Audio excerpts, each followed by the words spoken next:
Welcome to the Billiard Network, our next match in line for you from the Euro Tour in Austria, 2022.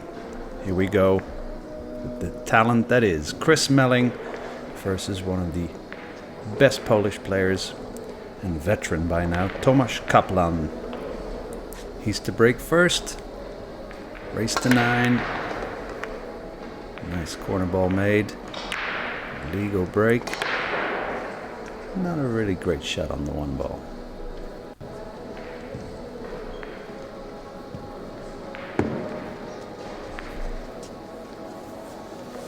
Right, so what to do here? We'd love you to think along with us and make up your own mind of what the options are, what you think you would do if you were in these situations, and then let's see what the players eventually do. So here, attacking options always first to look at, but I think he might bank the one. He could even bank the one, attack it, and stop the cue ball, and turn the 9 ball, 8 ball, 7 ball into a wall to find cover behind. Otherwise, bank the one up table, roll the white ball behind the 9. Yeah. Now here, initially then you're pretty happy, but then you see, these jump shots of these days are, so easy to come by, and so then your snooker is kind of automatically nullified, and you're hoping that A, he doesn't make this one ball, or B, doesn't hit it and get away with it. Of course, Chris, the task is straightforward, but getting your cue ball back down for the 2 ball position, not so much. Here we go. Oh, what a first shot by Chris. Quickly out of the gate. We'll be a little bit disappointed that he'll be bridging over the 6 ball. Don't know if this 2 ball is cuttable. Bottom left corner. Position on the 4 that is nearest to it is also not easy.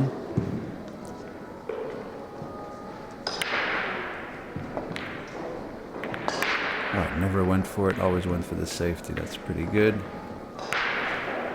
Yeah, it was always possible that there was a gap between the areas he was trying to reach.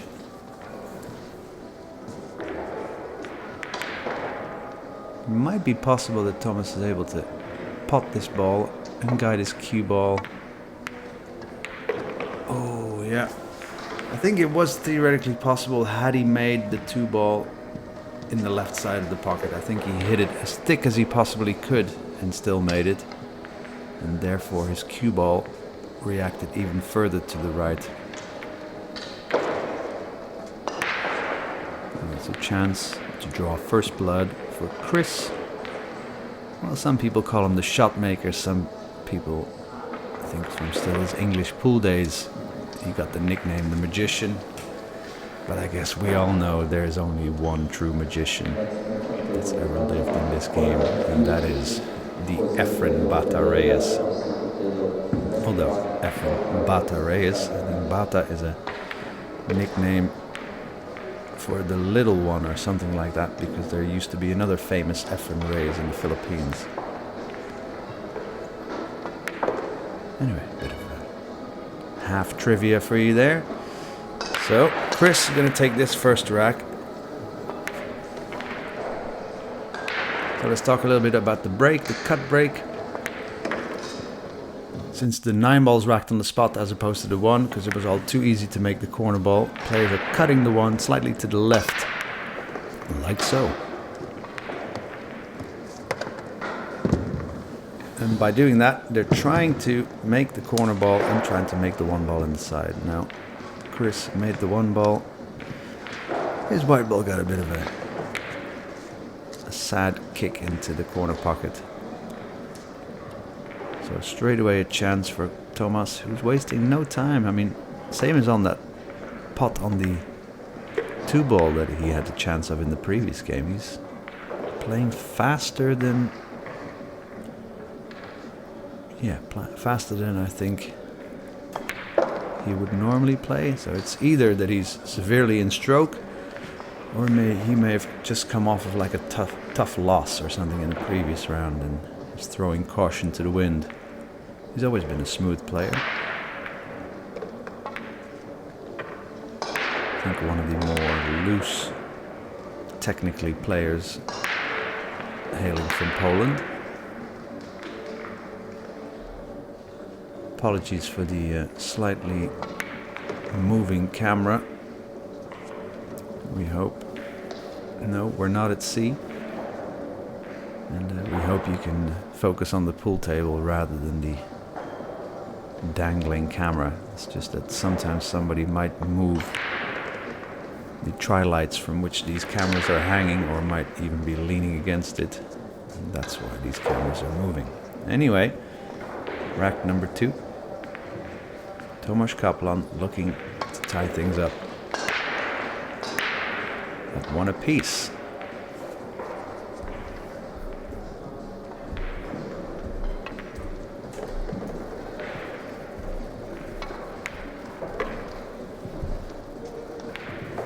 And that was a bit of an in-betweener. So tester.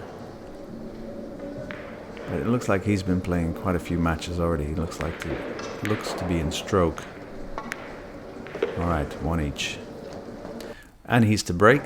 So he's trying to push the orange 5 in this bottom right corner pocket by cutting the cue ball straight to the right long rail. Like so.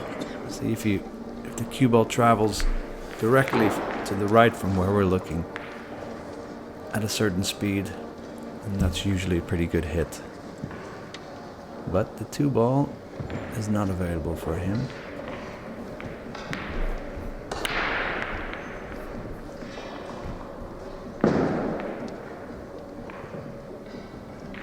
So you'd imagine he's going to play push out. Kicking at it doesn't bring many good imaginary results.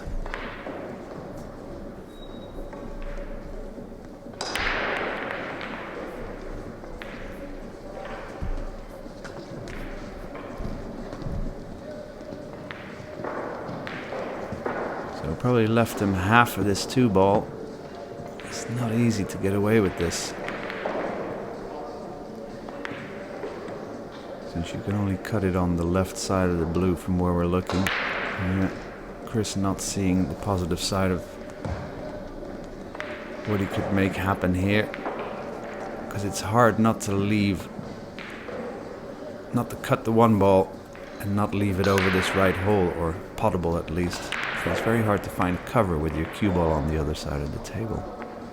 Might split the 2 and find cover a bit nearby. And that is a pretty good result. Nice shot. So it's really a fight for this 2 ball. The rest of the rack open and in a pretty nice position.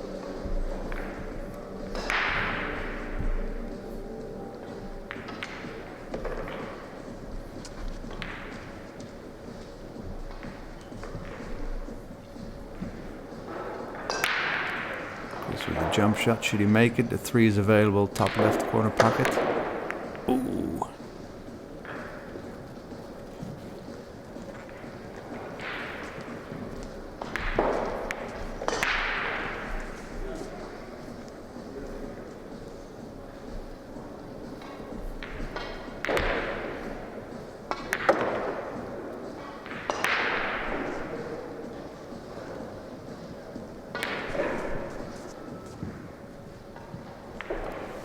So in the rotation games, let me just give you a bit of a breakdown on how things work positionally.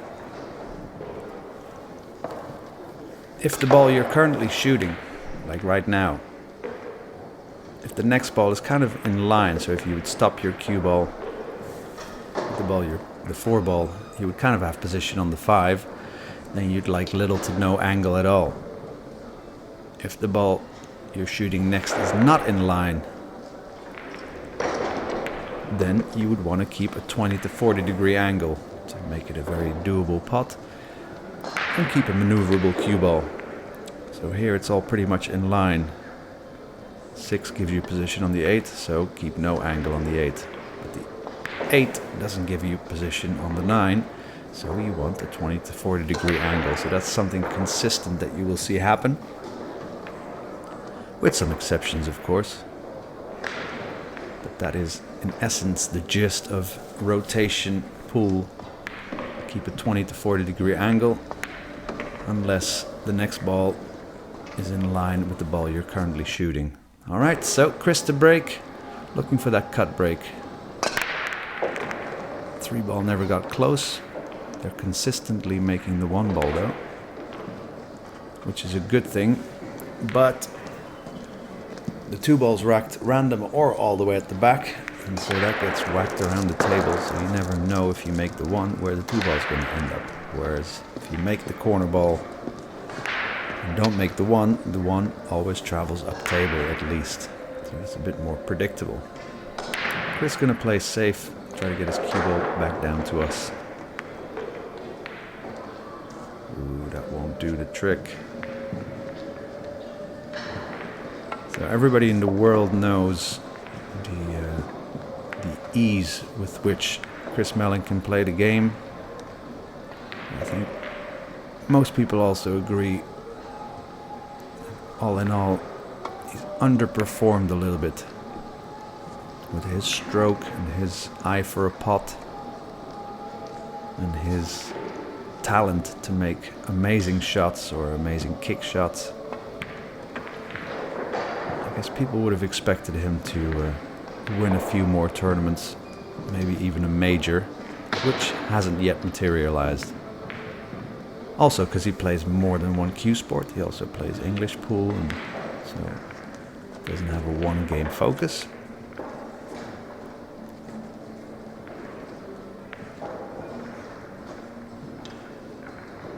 But that can all still happen. There are a lot of good pool players in the world, so it's just hard to win these big tournaments. So Chris looking for a 2-rail kick. Probably looking for a full ball hit to send the 2 ball up table. A lot of good things that can happen. Maybe not like this. Alright.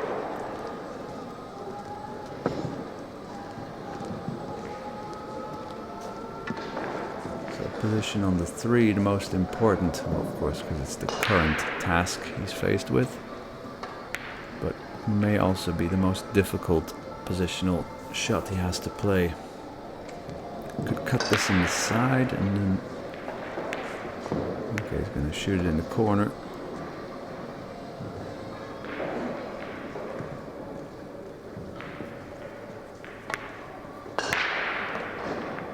Ooh.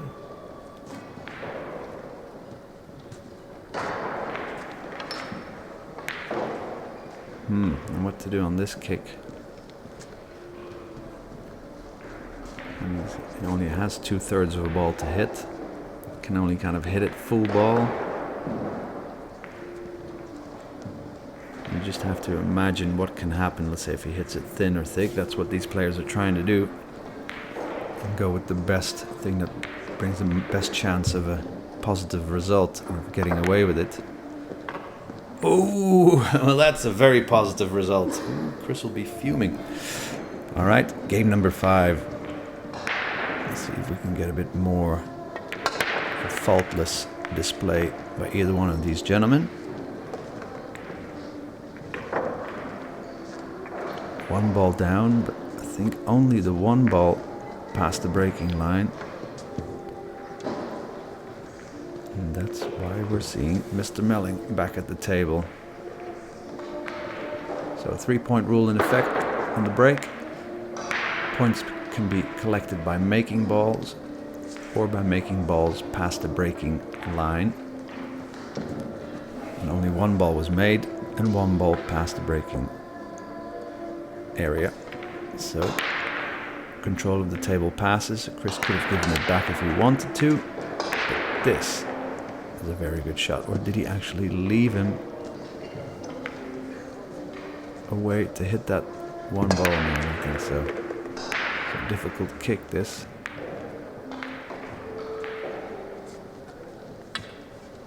Hard to visualize.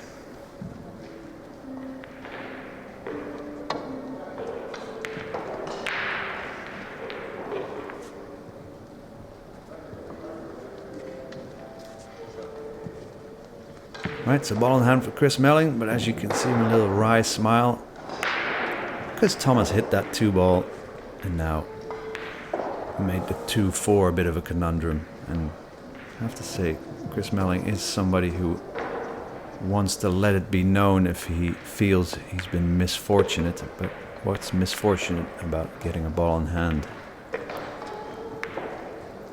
Just don't snooker yourself behind the 7. So this is all self-inflicted, but this is more of an attitude, a way of playing the game, in my opinion. Let us know your opinion in the comments below.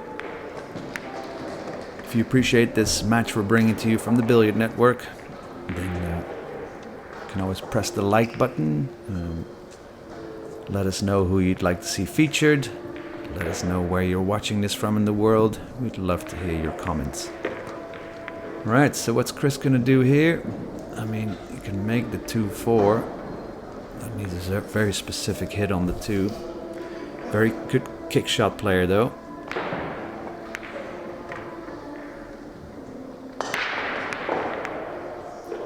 Good hit, almost so good that he made the 4. Good result, you'd say. I don't think he can make this 2-ball.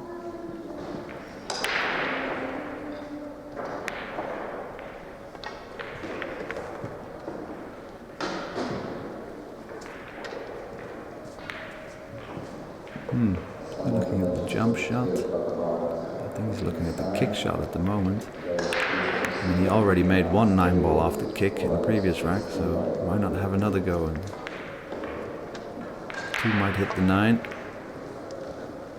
Yeah, it was very hard to see a way he could have gotten away with that. Right, so back to normality, hopefully. Natural position for the cue ball to travel up and down the table towards the 3.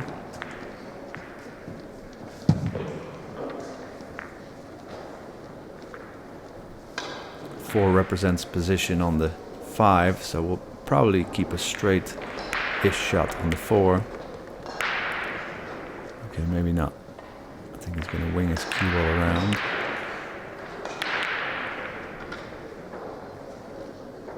You know, to be honest, the 9-ball's in the way of his cue ball coming off of the 2nd rail for an ideal position. Nice.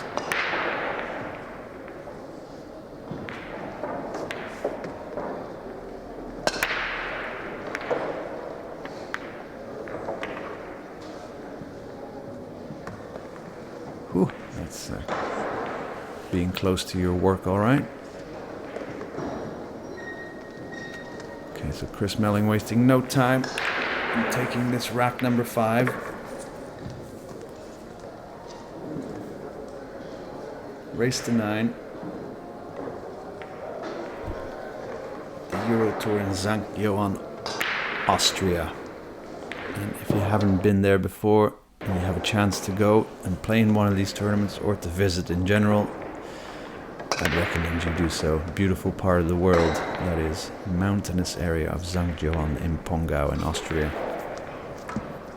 Right, so Chris made the corner ball, made the 1 ball in the side.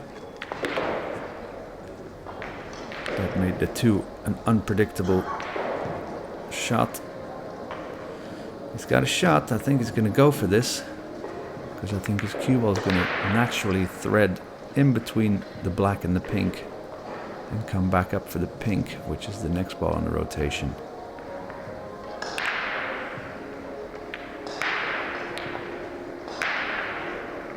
Ooh, yes, nice shot. Alright, so Chris very much a rhythm player as well. If he gets going, sometimes he's like a steam train and hard to stop, even it being alternate break. So needs 20 to 40 degree angle on the 5, because his 6 ball, for position on the 6, needs to have his cue ball in the center of the table, and this is very little angle. Might be able to stun it out, might be able to follow his cue ball through to get it towards the center of the table.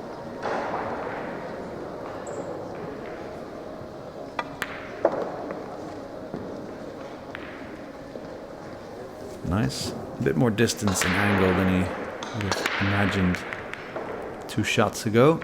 But here we go. He is an amazing potter of the ball, that's for sure.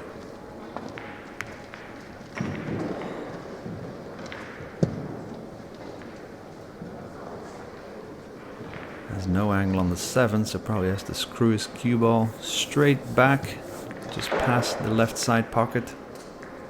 Shoot the 8 ball in the pocket nearest to us, I think.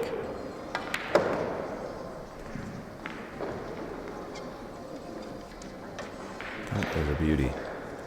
Although for so many revolutions of that route of the cue ball, he didn't have a shot. Only in the last rotation did he get perfect position. So that's not really the way you want to play. But very good save there. Can only play with what you're dealing with currently, and he adjusted well. Nice. We have a 3-all ball game, race to 9, between Chris, the shot maker Melling, and Tomasz Kaplan, of whom I don't know his nickname, to be honest. Let us know in the comments below if you do. Corner ball made, 1 ball not made. Hit the jaw of the pocket. It's cuttable. Can't manipulate his cue ball because he's bridging over the 7 ball, so can only hit it with topspin. Cue ball will come straight towards that 3-9 cluster. That might be good if he can hit the 9, which will give him position on the blue 2. Excuse me. And in the same breath, he would then also open up his one current problem in this rack. I mean, the current problem would be making this 1 ball. Cutting a ball thin, bridging over a ball, never easy.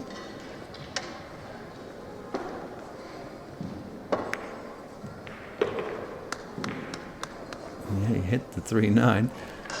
It may not have hit it hard or thick enough to open up that cluster far enough to solve it.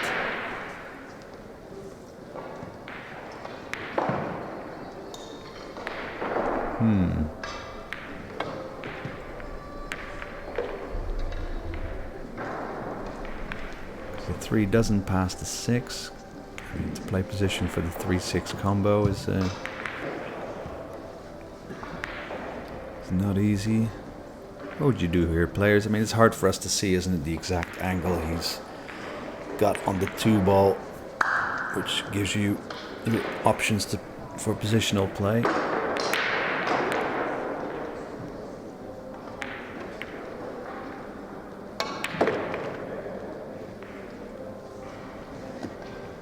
Good shot either way.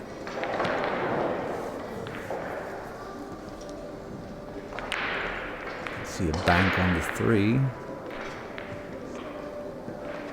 And the 3-6, he's about as good of a position as he could have hoped for if he's going to attempt that. It looks like a fairly straight-in combination, but a lot of distance between the balls, and the 6 is quite far away from the pocket, so the accuracy degree required is quite high. Safety would never be easy.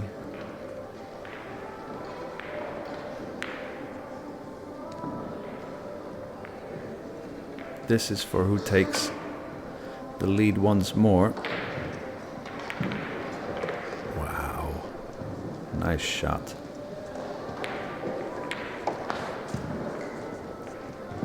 Right, back in prime position. 3 represents position on the 5, so just drift your cue ball towards that 5 ball, I believe. He's got the angle to do so. 5 doesn't represent position on the 7, so needs an angle on the 5 ball. 7 represents position on the 9, so be straight on the 7, ideally. We could handle various angles. Nice.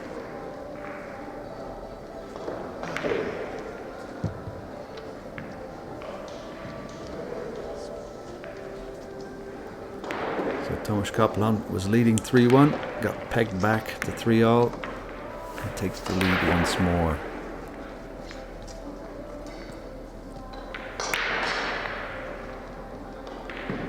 Nice 3-6 combination and position on it, wasn't it? Very good. There we go. Rack number 8. Chris trying to make the orange 5 bottom right. Nope. Nor did he make the 1 ball. And did make a wild ball. I was just about to say it's hard to make a wild ball. There we go. Wild meaning not one of the balls that he's attempting to make. So not the corner ball, not the 1 ball on the side.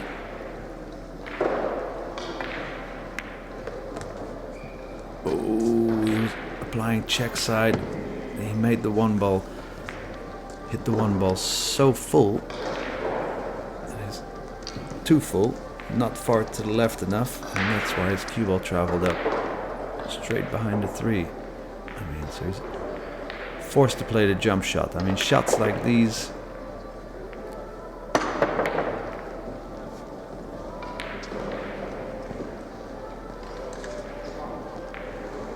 Yeah. So there he leaves a chance for Tomasz to take a 5-3 lead.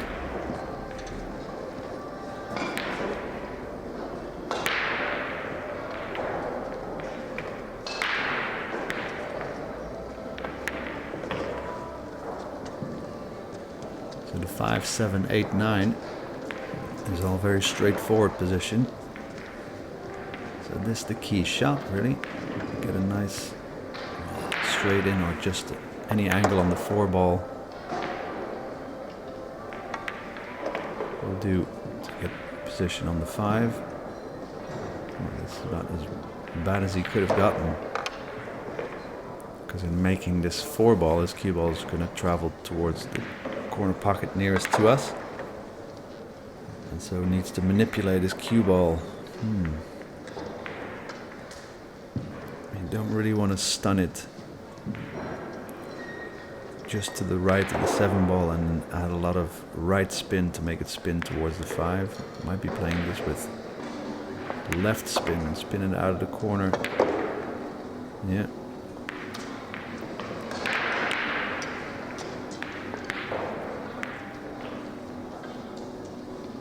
And that's often what happens, isn't it? You have about 10 degree too much angle on the 4 ball. Now he has 20 degree too much angle on the 5. Let's see if he can correct himself. Nice. That's the sign of a good pool player. Often, with every ball, we increase our difficulty, and he corrected himself after 2. Okay, so after that self-inflicted error by Chris Melling, who had a chance to tie this up, well, at least start his run out from the 1 to the 2, kind of shot himself in the foot. Therewith gave Tomasz the chance to take a 2-game lead in this race to 9, and he will be the one breaking.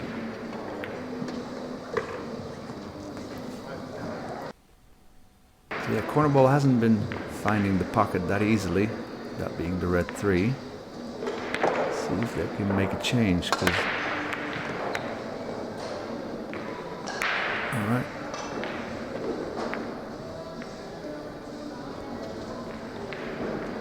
No shot on the 1. What would you do here? You can cut the 1 ball on our right side as thin as you can. Leave it behind the 8-9. I think he's going to go the other way. Ooh, that's not a snooker. Bank is on. But I think he might be going for the safety. And that's not a snooker either.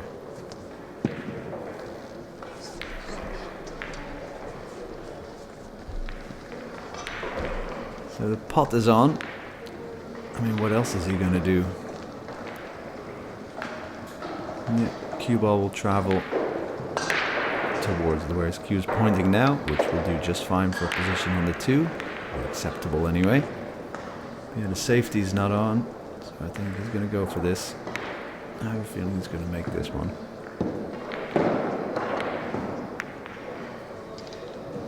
Nice. Nicely drifted. Never looked like a possibility of him missing that shot as soon as he struck it. Let's get his cue ball center of table for position number 3. Oh. A more elaborate 4-rail route. I thought he was only going to use 2.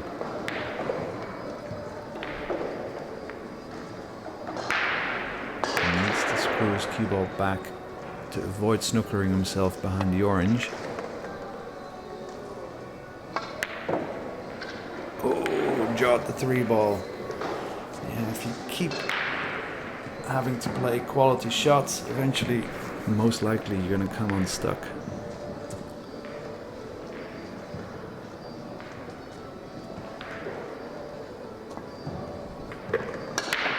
That's why the absolute top players, they have such a good cue ball, because this is no good either. Frustration setting in. Chris getting down to play this quickly. Good little correction there, although it was played a little bit in anger. Screws cue ball back. Oh, he's going to stun it.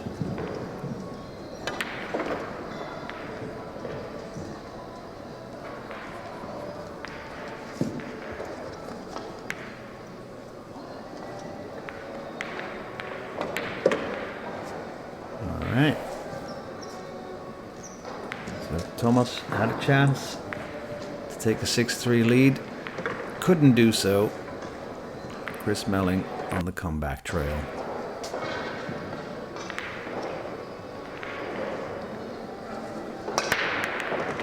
Right, made the corner ball, made the 1 ball. Hit the cut a little bit too low. If you slightly cut the break more, you have more of a chance often of making the corner ball, but that means your cue ball gets lost below the rack, let's say, this side of the table, and it often means you don't get a shot on the 1 or 2 ball. You gonna jump this? What do you think, people? No, he's going to push out. He doesn't really want to leave Kaplan an attacking option.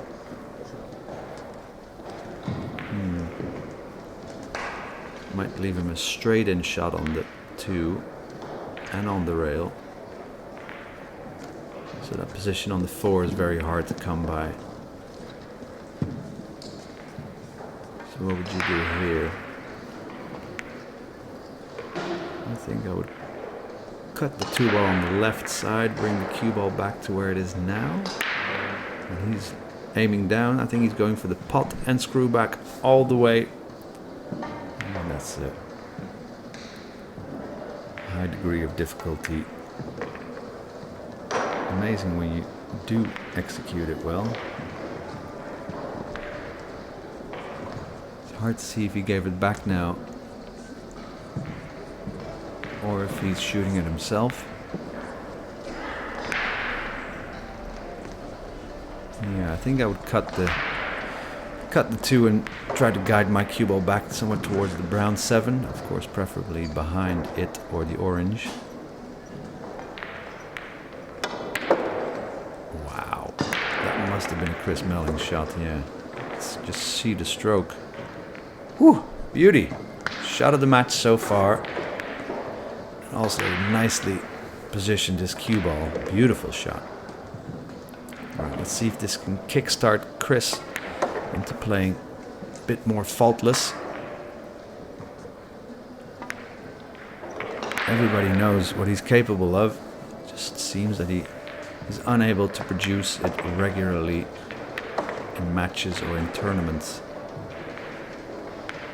Beautiful way to make the rack yours. Push out, get it back, and then produce a 2 ball like that. Amazing from Chris Melling. Here we go. 5 racks each. All to play for.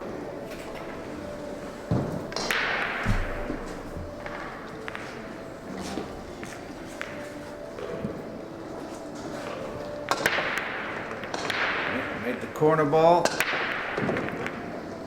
One ball hit the side pocket knuckle, so hard to predict where that was going to go. Do you think he's going to jump this?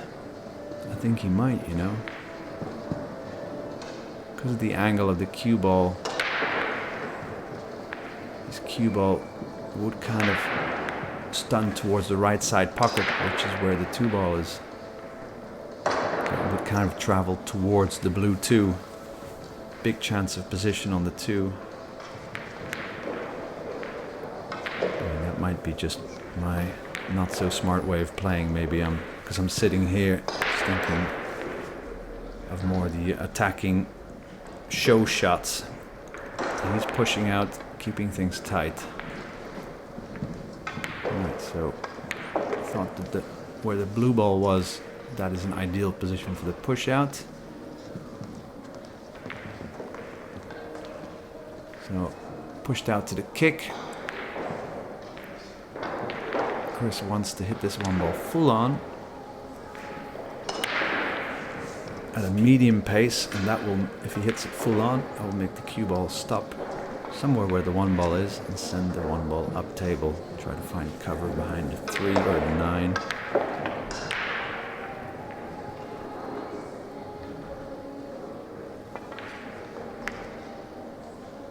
Right, hit it too far on the left side. Still though, pretty good safety. Could cut this 1 ball in, but then his cue ball is going to be flying around the table. So, what is he going to do?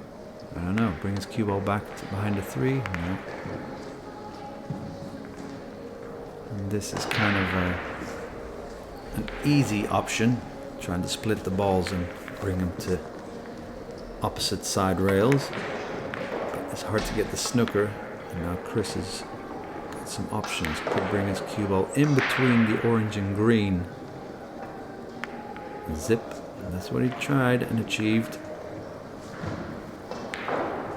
Just not hard enough. What a difference it makes, isn't it? If his cue ball travels 1 ball further, he's got the snooker, and Tomasz has got a difficult kick. And now can hit both sides of the 1 ball, although I don't really see an easy option to take. He could hit the 1 ever so slightly on the right side and bank that past the 7 ball. So bank it in between the 7 and the left side pocket. Try to get it behind the 3 and try to get cover behind the 2, 5, 6, 9. Theoretically possible, but not easy to execute. And this vital moment in this match, 5 racks each, race to 9.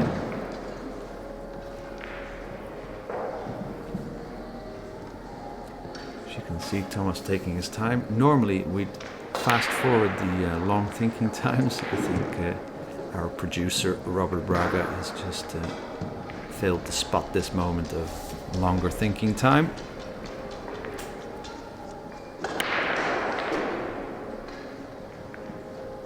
He's even looking at the kick. Try to stop his cue ball there, but it's really hard. He needs a lot of left spin. And I don't think that left spin will take to hit the 1 ball full on. And that's what he's trying though, digging down, so it's half swerving the cue ball as well. So yeah, see, it was hard to hit it full on. Okay, so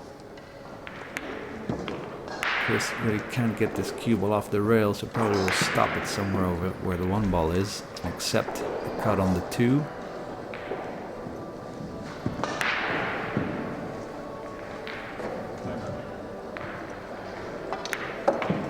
Okay. Ooh. Oh, that will do. He was actually trying to screw it back. past the side pocket for the 2 ball in the left top corner pocket. So I think he's got the cut. Might be thinner than I'm imagining. Because he kind of needs a center table position on the 3 ball. This cue ball will travel 2 rails towards the brown 7 naturally. Doesn't really like slow rolling balls. But that's what he did. And this will do just fine. As long as he wasn't getting snookered behind the 7. Alright. So cue ball 2 rails out of this bottom right corner after he makes the 3. Travel back to center table again for a straight in shot on the 5.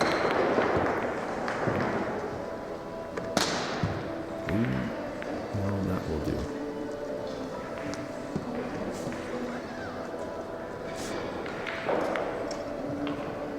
Yeah, I don't think that kick shot by Tomasz was either possible or the correct option to take. I think he had an easier safety than that.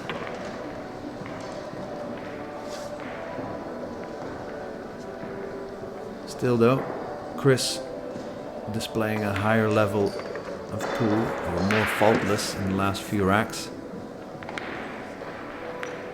See if he can keep up this flow.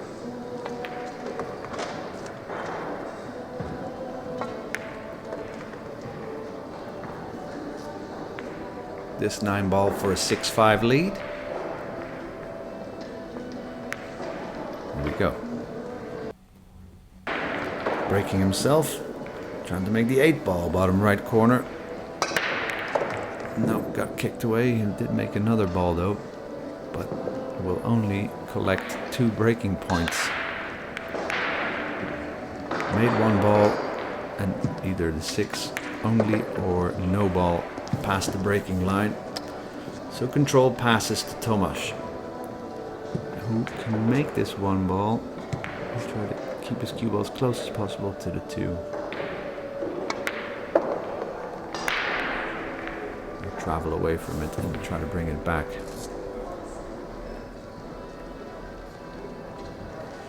More angle than he imagined. So we'll have to guide his cue ball off of that left rail in between the 3-9.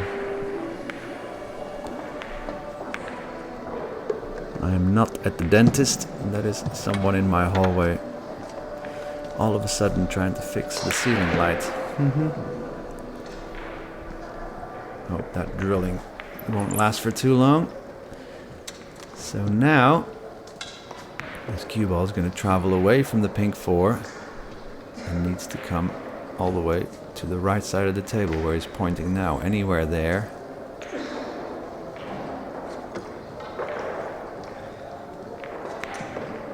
As long as he doesn't snooker himself behind the green. Can even afford to hit the green ball. We'll go around the green ball 2 or 3 rails.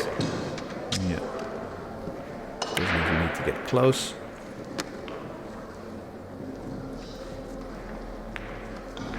Next task. What would you do to get position on this orange 5?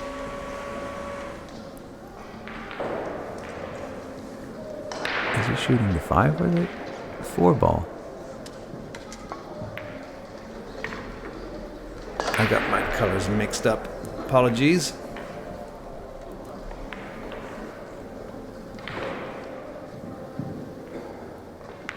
Alright, so this proving to be a close encounter of 2 pool kinds. 2 different styles players, as you can see. Both very talented though, and both proven to have beaten many top players in the world.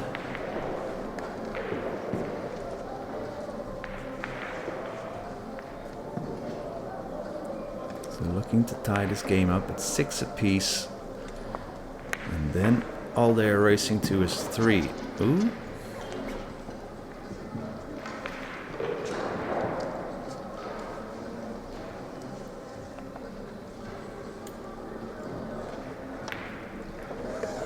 Ooh, that ball hit both posts before it dropped. Okay, game number 13.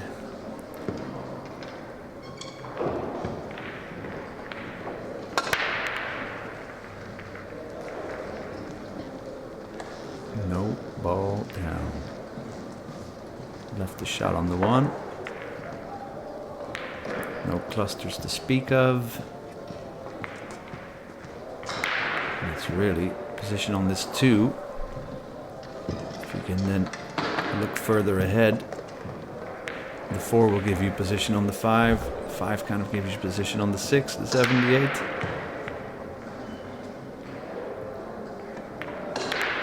Now, often it doesn't work out that way somehow or other, you know. Like an extremely easy open 8-ball rack. Sometimes the concentration just tends to wane if you think that the required quality is not that high. But this should be pretty straightforward for Mr. Melling.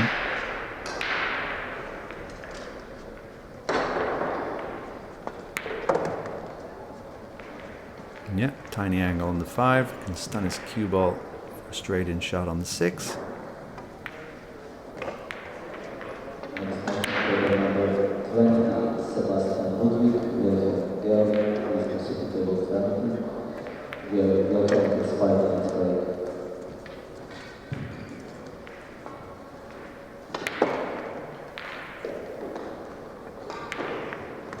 So the question is, can Chris win the next rack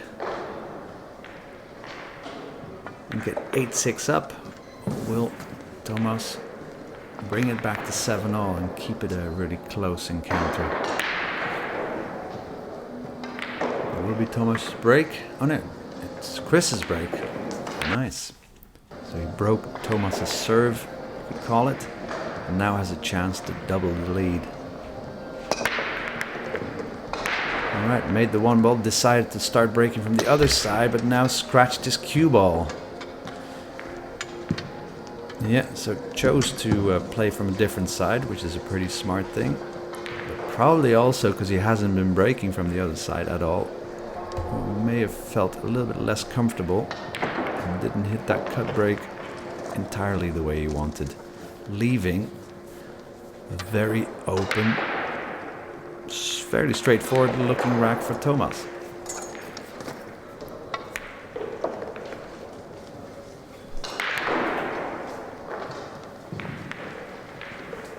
So, bit of an angle on the 6 required. Should get him a maneuverable cue ball towards position on the brown 7.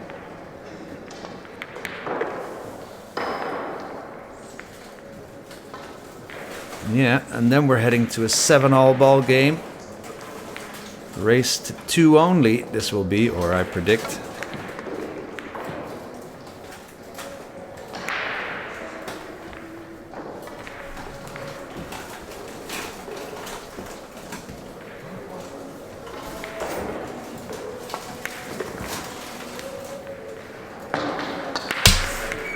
Yeah, there we go.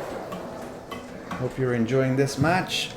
Let us know in the comments below your thoughts. Let us know where you're watching this from. Let us know who you'd like to see us feature for you on the Billiard Network. Check out our library as well, with amazing challenge games, tournament matches. We've got commentary by Earl Strickland. We have a recent match where Niels Feyen is commentating on his own game, so check out our library. Lots to look out for there. 7-all ball game, race to 9. I mean, I would like a final rack decider. I hope you do too. Trying to push the brown 7 in the bottom right corner pocket. No can do. See, and then it gets hard to make a wild ball if the 1 ball also doesn't disappear. So Chris with a few tasks here, looking ahead. Position on the 2 will be automatic, but needs an angle on the 2 to maneuver his cue ball this side of the table for position on the 3. And then we have a little 5-9 conundrum, where I don't think the 5 has an easy pocket, and if it does, it won't be easy to get to from that 4 ball.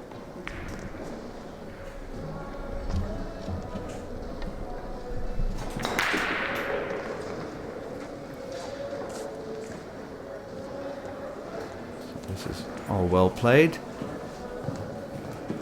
I really don't know what he's going to do on that 5-9. And even if he knows what he's doing, he still needs to bring his cue ball towards the 4 ball now.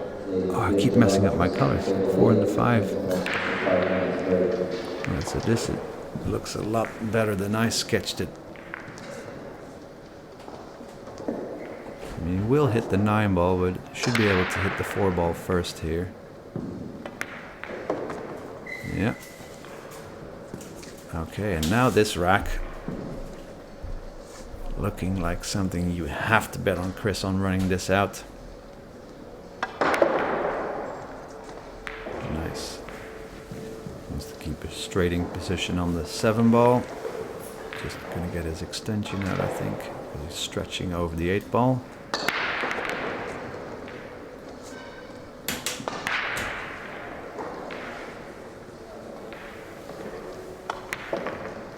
Ooh, that's too much screw back on his cue ball there. I mean,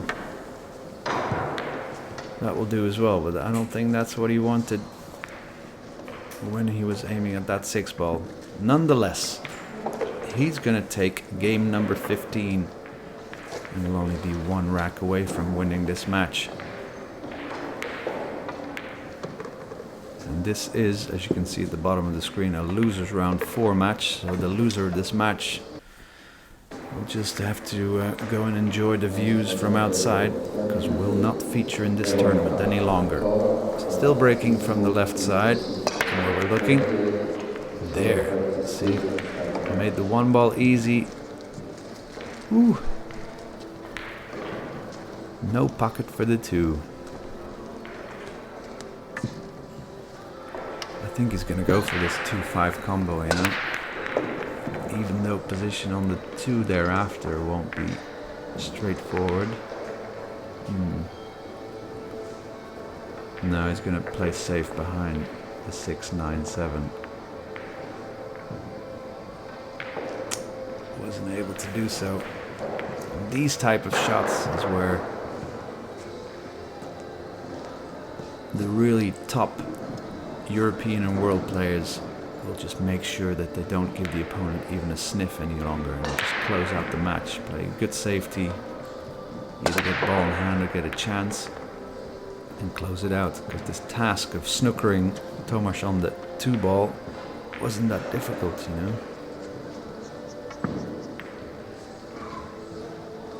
Okay. Chris applauding him for position on the, or the safety on the 2.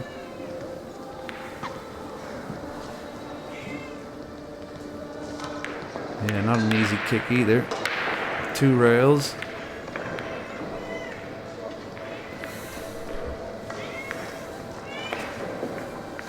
That is my cat being very hungry. And I'm looking at this match, so he needs to wait. She needs to wait 5 minutes before I feed her.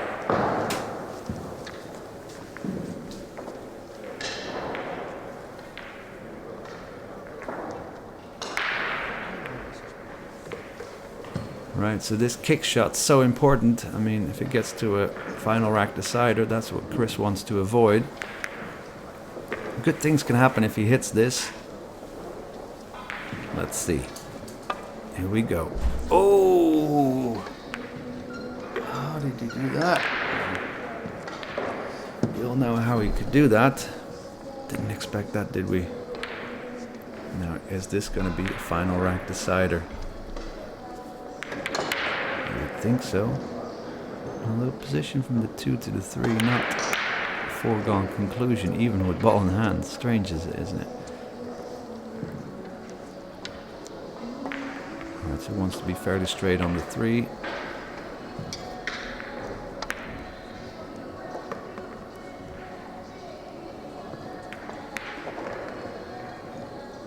So position from the 5 to the 6, the most important shot. And the least straightforward shot, you'd imagine.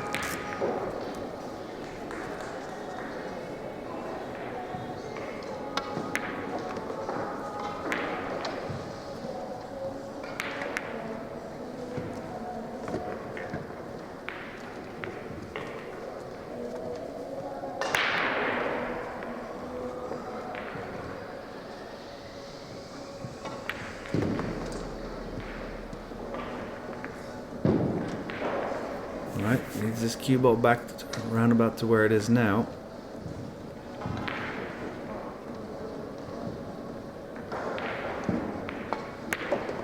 And then we should have, well, close to being snookered behind the 7. And then we will have our final rack decider, viewers. Always nice. And usually never straightforward, is it? I mean, how often do we see a final rack decider where a player just breaks, makes a ball, runs out without any problems? Often you get like a push-out situation or safety situation. And why is that? In my opinion, would be there's just a bit more tension in the arm, and the balls are just struck a bit less freely. Let's say, especially on the break or something, players sometimes be trying to be a bit more controlling, or sometimes trying to break a bit harder to force the issue and then scratching. All right, let's see.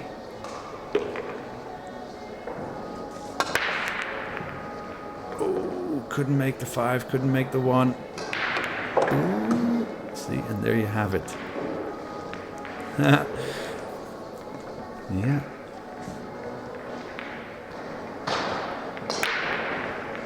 Hardly ever a straightforward final rack decider. That's kind of what I'm trying to get at.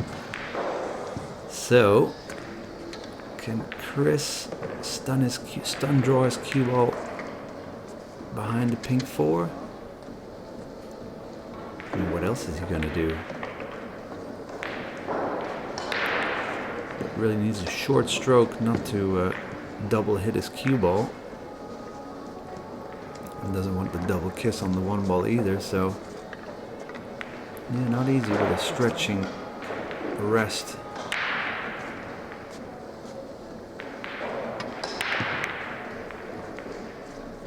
Wow. Very good safety. Although he did leave him the natural 1 rail kick. And hitting the cue ball just north of the right side pocket. With a bit of right spin will make him hit that 1 ball.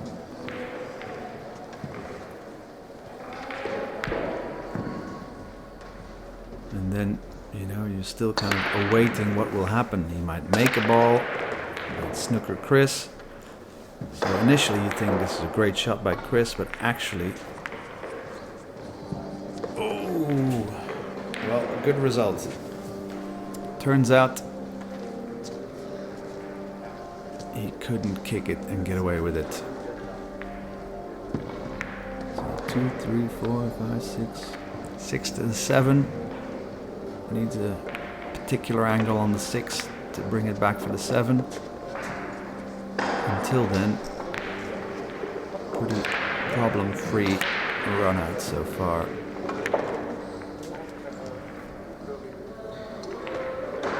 So this for Chris to progress to round 5 on the left side of the draw. We'll probably need 1 or 2 matches to qualify for the single elimination last 32 stages.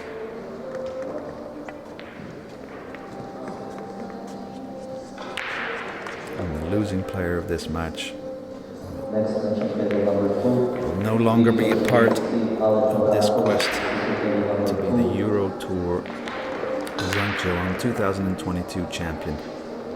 So, this is where he needs a good cue ball placement.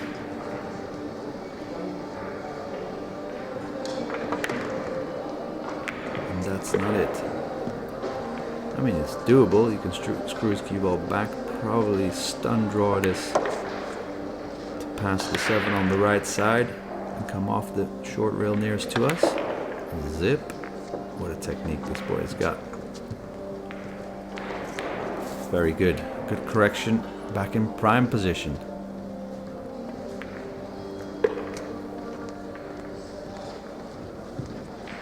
And there we go. These last two balls for Chris Melling to eliminate Tomasz Kaplan. We thank you for watching. Do press the like button. Press the subscribe button. And we appreciate your viewership. And we will see you all very soon.